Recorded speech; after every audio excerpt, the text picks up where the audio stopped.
About ayahuasca trips, what they actually mean, no one explains this properly. One of the biggest fears that people have before sitting with this beautiful medicine is that very thing, having a bad trip. And I understand that fear completely, because when you hear all these horror stories about the medicine, about how intense it is, about how people vomit, about how people lose control, feel overwhelmed, or go into fear, into darkness or panic, you naturally want to say, I don't want to have anything to do with that experience. But here is where truth is not actually explained properly. A bad trip is not something that goes wrong in the ceremony.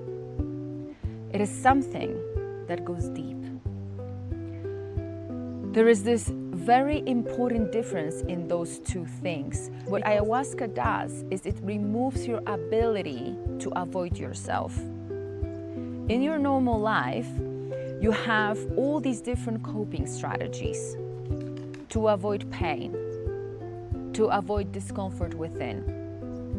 You distract with social media, you call a friend, you try to control your environment, you try to suppress your emotions, you stay busy, you stay in your head, and all of that creates an illusion that you are okay. But during the ceremony, these strategies stop working, and what has been under the surface out of a sudden rises. And when it rises strongly, you call it a bad trip. But what you are actually experiencing in that moment is unfiltered contact with your own internal world. Your fear, your grief, your unresolved emotions, all the stored tension in your body. And for so many people, this is the first time when they actually truly feeling these emotions without trying to escape them. And that is why it feels so overwhelming. Not because it's new, but because it is finally conscious. And this is where something really important happens. Because in that very moment, you usually try to get out mentally or physically, disconnect yourself from that emotion. You think, it's too much. I can't handle this. I need this to stop. And that very resistance is what amplifies the experience. Because now, you're not just feeling the emotion, you're also fighting it. And that creates intensity. But if something shifts, even very slightly, and you move from resistance into allowing, that experience changes. Not instantly, but gradually. Because when you stop fighting, the emotion can actually move. And emotions, it's a current, it's an energy. It's actually meant to be moving through your body. It cannot be stuck, but in order to allow it to move, you have to feel it. And that is the key. Emotions are not meant to stay stuck.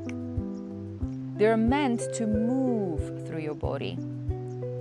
But when they've been suppressed for many, many years, when they come out, when they rise, they will rise with force.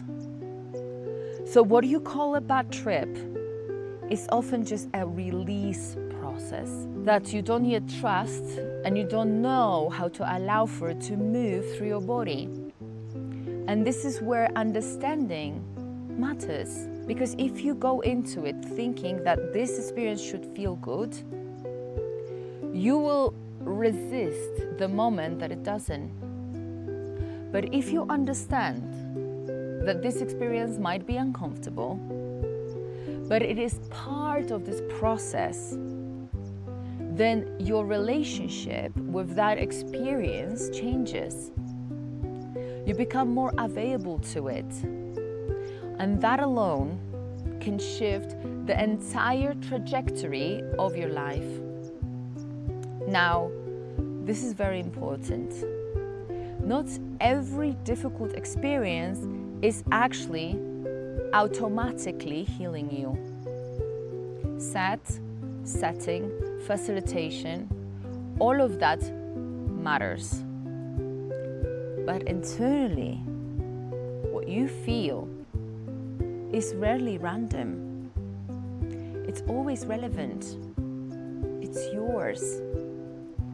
And the work is learning how to stay present with it. Not perfectly, but more than you have done before. Because the real transformation doesn't come from avoiding intensity. It comes from increasing your capacity to be with it. And once you realize that, you stop asking, how can I avoid a bad trip?